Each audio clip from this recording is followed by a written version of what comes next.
One afternoon during my early months at the ashram, I found Shri Yukteswar's eyes fixed on me piercingly. "You are too thin, Mukund."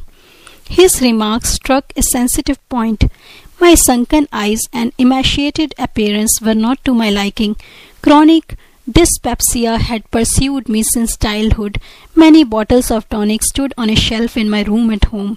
None had helped me. Occasionally I would sadly ask myself if life were worthwhile with a body so unsound. Medicines have limitations. The divine creative life force has none. Believe that. You shall be well and strong. Master's words instantly convinced me that I could successfully apply their truth in my own life. No other healer, and I had tried many, had been able to arouse in me such profound faith. Day by day I waxed in health and strength. Through Shri Yukteswar's hidden blessing, in 2 weeks I gained the weight that I had vainly sought in the past.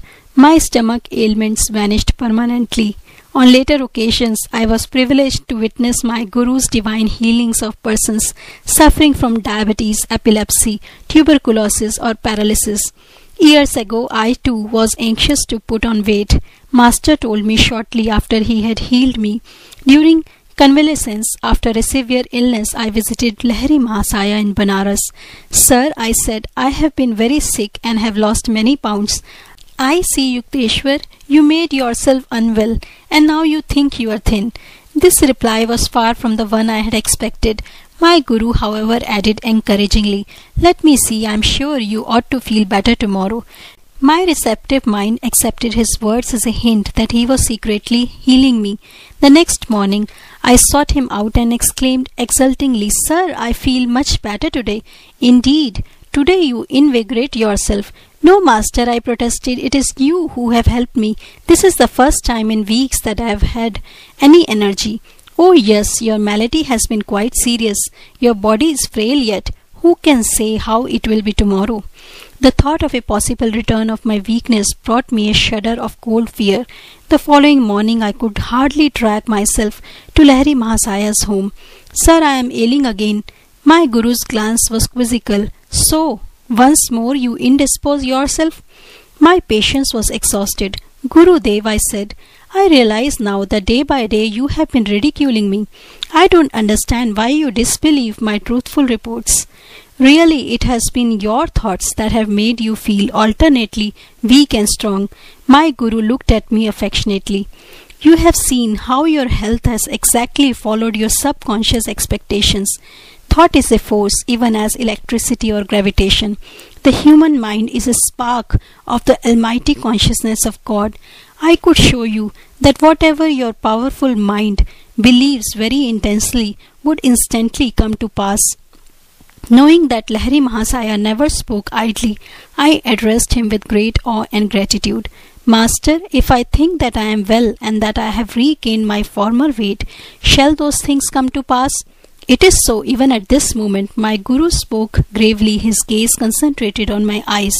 I instantly felt an increase not only of strength but of weight. Lahiri Mahasaya retreated into silence.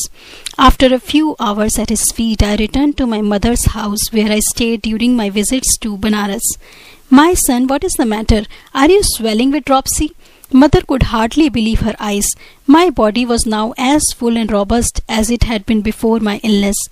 I weighed myself and found that in one day I had gained 50 pounds. They have remained permanently. Friends and acquaintances who had seen my thin figure were amazed. A number of them changed their mode of life and became disciples of Lahiri Mahasaya as a result of the miracle. My Guru, awake in God, knew this world to be nothing but an objectivized dream of the Creator.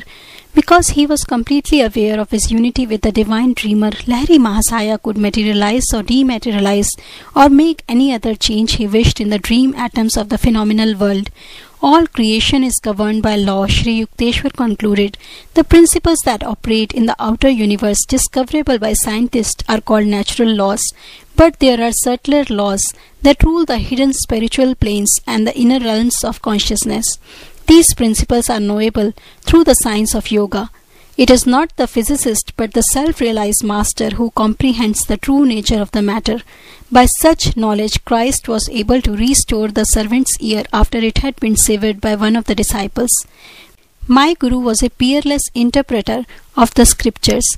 Many of my happiest memories are centered in his discourses, but his chilled thoughts were not cast into the ashes of heedlessness or stupidity.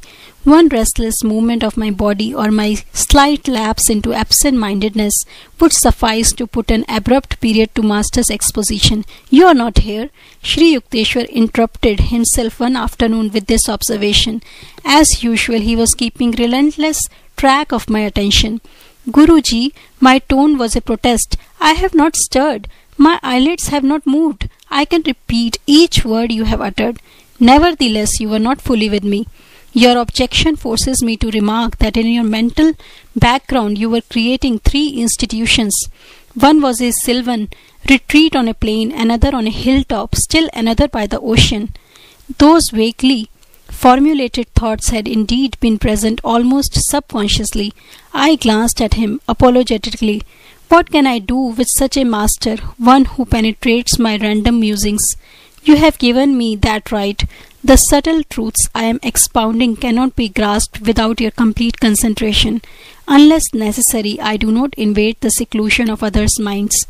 Man has the natural privilege of roaming secretly among his thoughts. The unbidden Lord does not enter there. Neither do I venture intrusion. You are ever welcome, Master.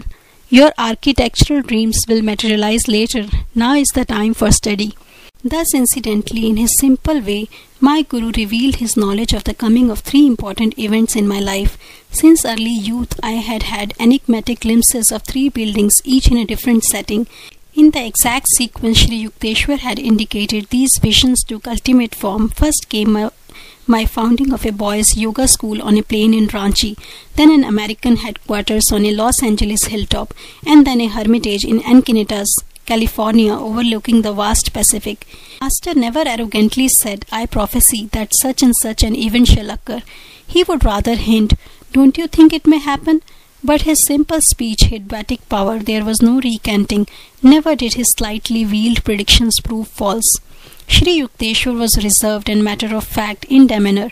There was naught of the vague or daft visionary about him. His feet were firm on the earth, his head in the heaven of heaven. Practical people aroused his admiration. Saintliness is not dumbness. Divine deceptions are not incapacitating, he would say. The active expression of virtues gives rise to the keenest intelligence. My Guru was reluctant to discuss the superphysical realms. His only marvelous aura was that of perfect simplicity. In conversation he avoided startling references. In action he was freely expressive. Many teachers talked of miracles but could manifest nothing. Shri Yukteswar seldom mentioned the subtle laws but secretly operated them at will. A man of realization does not perform any miracle until he receives an inward sanction. Master explained, God does not wish the secrets of his creation revealed promiscuously. Also, every individual in the world has an inalienable right to his free will. A saint will not encroach on that independence.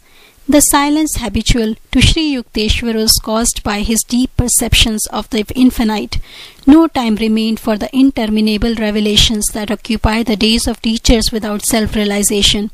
A saying from the Hindu scriptures is, "In shallow men the fish of little thoughts cause much commotion. In oceanic minds the whales of inspiration make hardly a ruffle." Because of my Guru's unspectacular guise, only a few of his contemporaries recognized him as a superman. The adage, "He is a fool that cannot conceal his wisdom," could never be applied to my profound and quiet master. Though born a mortal like all others, Shri Yukteswar achieved identity with the ruler of time and space. Master found no insuperable obstacle to the emergence of human and divine. No such barrier exists, I came to understand, save in man's spiritual unadventurousness.